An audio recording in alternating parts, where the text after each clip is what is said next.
नमस्कार विद्यार्थियों, मैं Manmohan Meena, associate professor government PG college Karauli की ऑनलाइन भूगोल की कक्षाओं में आप सभी का स्वागत एवं अभिनंदन करता हूं।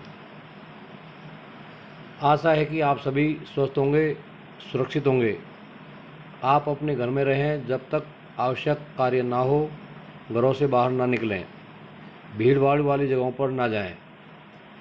जैसा कि आप सभी जानते हैं, वर्तमान समय कोरोना वैश्विक महामारी से न केवल हमारा देश भारत बल्कि संपूर्ण विश्व इस महामारी से जूझ रहा है, जिसके कारण संपूर्ण शिक्षण संस्थाओं में क्लासेज बंद हैं।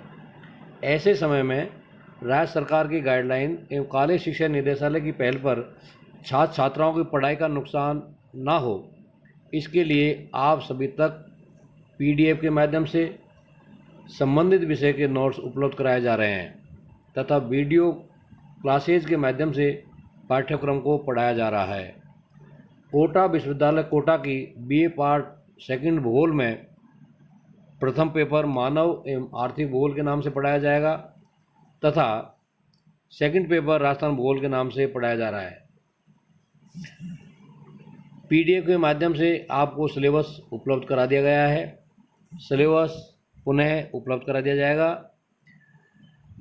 कोटा विश्वविद्यालय में प्रश्न पत्र का पैटर्न, इसमें 3 प्रकार के क्वेश्चन आते हैं। पहले शॉर्ट क्वेश्चन आते हैं 1-1 नंबर के 10 क्वेश्चन, फिर मीडियम, क्योंकि हमारा जो पाठ्यक्रम है 5 यूनिटों में विभाजित है, तो प्रत्येक यूनिट से मध्यम प्रकार के 2-2 क्वेश्चन, यानी कि 5 यूनिट से 10 क्वेश्चन आएंगे। उनमें से प्रत्येक यूनिट से 1-1 प्रश्न का उत्तर हम परीक्षाओं में देंगे। बड़े जो क्वेश्चन है वो 4 आते हैं, उनमें से 2 क्वेश्चन जो है हम करेंगे। इसी आशा के साथ मैं अपने मूल विषय BA पार्ट सेकंड के सेकंड पेपर राजस्थान के भूगोल के बारे में चर्चा करूंगा, क्योंकि क्लासेज काफ़ी पहले से शुरू कर दी गई और PDF के माध्यम से आप सभी को राजस्थान के भूगोल से संबंधित कुछ अध्यायों के नोट्स उपलब्ध करा दिए गए हैं। अब वीडियो के माध्यम से आपको जो है कुछ अध्यायों के बारे में पढ़ाया जाएगा, पाठ्यक्रम के बारे में पढ़ाया जाएगा। इसमें अगर किसी प्रकार की परेशानी हो, किस तरह दिक्कत हो, तो आप जो है इसके बारे में प्रश्न कर सकते हैं, प्रश्न पूछ सकते हैं। जिस अध्याय या पाठ्यक्रम या जिस चैप्टर के बारे में हम चर्चा करने जा रहे हैं वो है राजस्थान का अपवाह तंत्र। अपवाह तंत्र का मतलब होता है कि इस पर्टिकुलर क्षेत्र में, यानी कि राजस्थान में जिसकी हम चर्चा कर रहे हैं, पानी का बहाव किस प्रकार से रहता है या किस प्रकार से रहता आया है या आने वाले समय में किस प्रकार का रहने की संभावना है, उसको जो है पानी जो बहता है उसको जो है हम अपवाह तंत्र कहते हैं।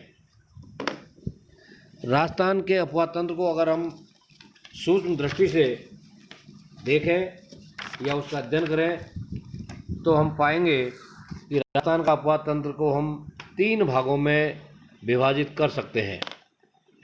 नंबर 1, वो नदियाँ जो अरब सागर में जाकर के गिरती है।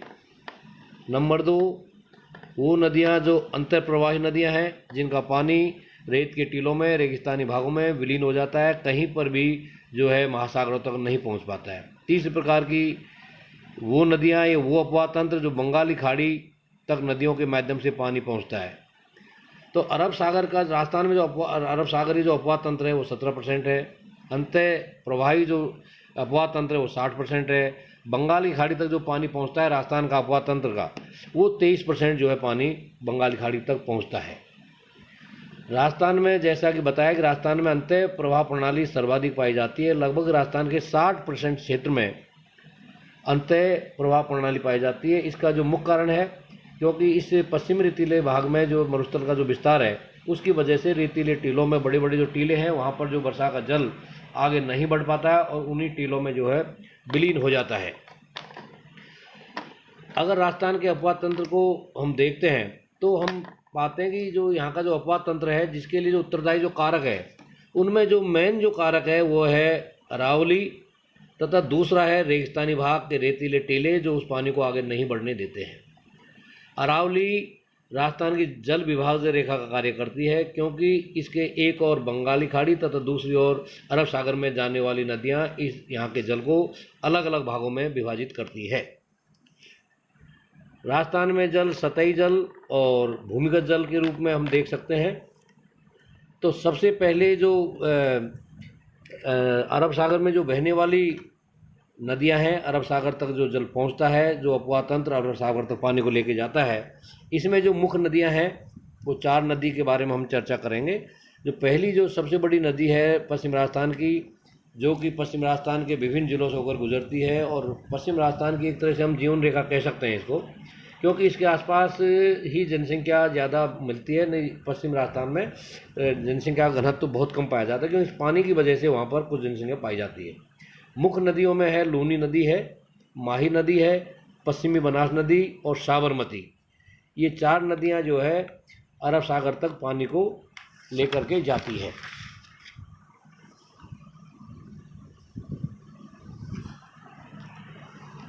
लूनी नदी जो पश्चिम राजस्थान की एक महत्वपूर्ण नदी है, उसका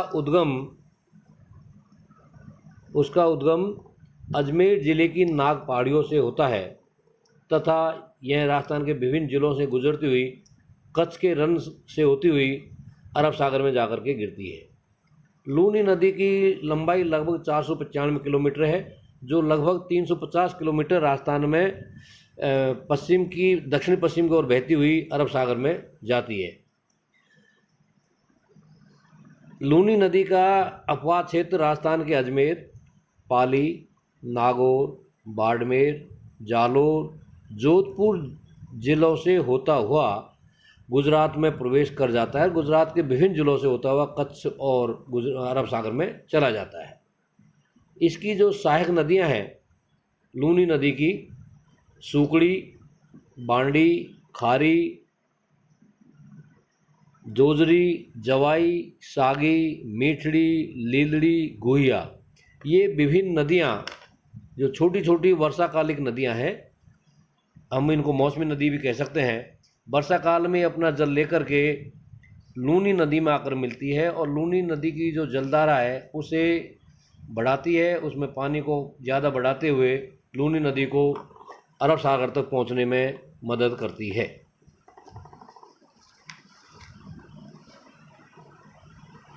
लूनी नदी के क्षेत्रीय विभिन्न नाम हैं। लूनी नदी को लवणमती नदी, आदि मीठी, आदि खारी नदी, अंतः सलीला नदी आदि कहा जाता है। कालिदास ने अपनी जो लेख हैं उनमें जो है लूनी नदी को अंतः सलीला नदी कहा है। लूनी नदी के अपवाद क्षेत्र को रेल या नाड़ा कहा जाता है। इसका जो मुख्य जो विस्तार है, ज़्यादा चौड़ाई है, वो जालोर ज़िले में है।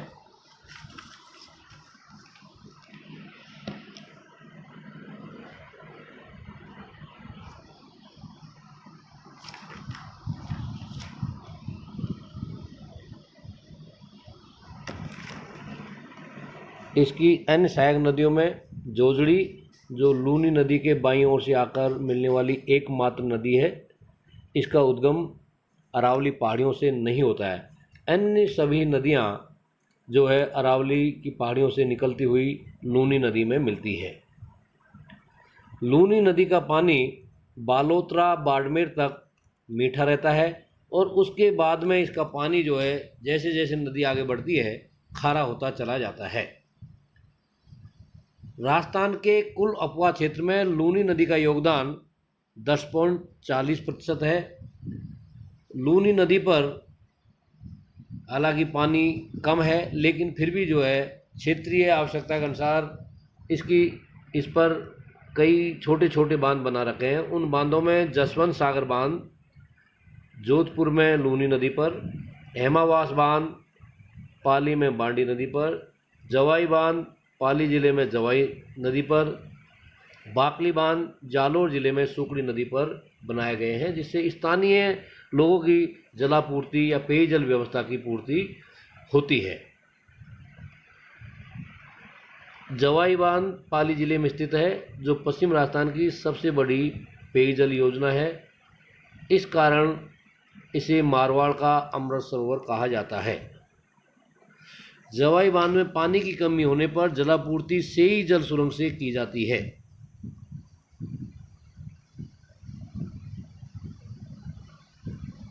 इसके बाद दूसरी जो बड़ी नदी है जो अरब सागर में जाकर के गिरती है वो माही नदी है। माही नदी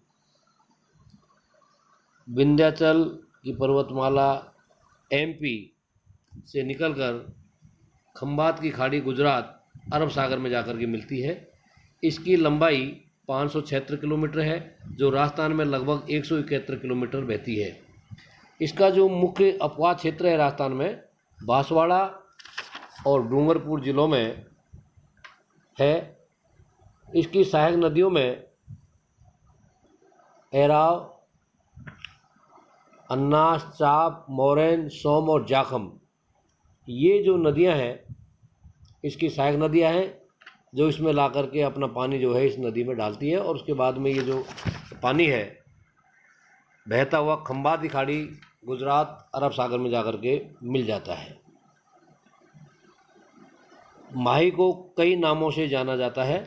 बांगड़ की गंगा, आदिवासियों की गंगा, काठल की गंगा, दक्षिण राजस्थान की स्वर्ण रेखा नदी भी इसे कहा जाता है। माही नदी पर बेणेश्वर नामक स्थान पर 3 नदियों का संगम होता है, इसलिए इसे त्रिवेणी संगम कहा जाता है। यहाँ पर माही, सोम और जाखम नदियाँ आकर के मिलती है।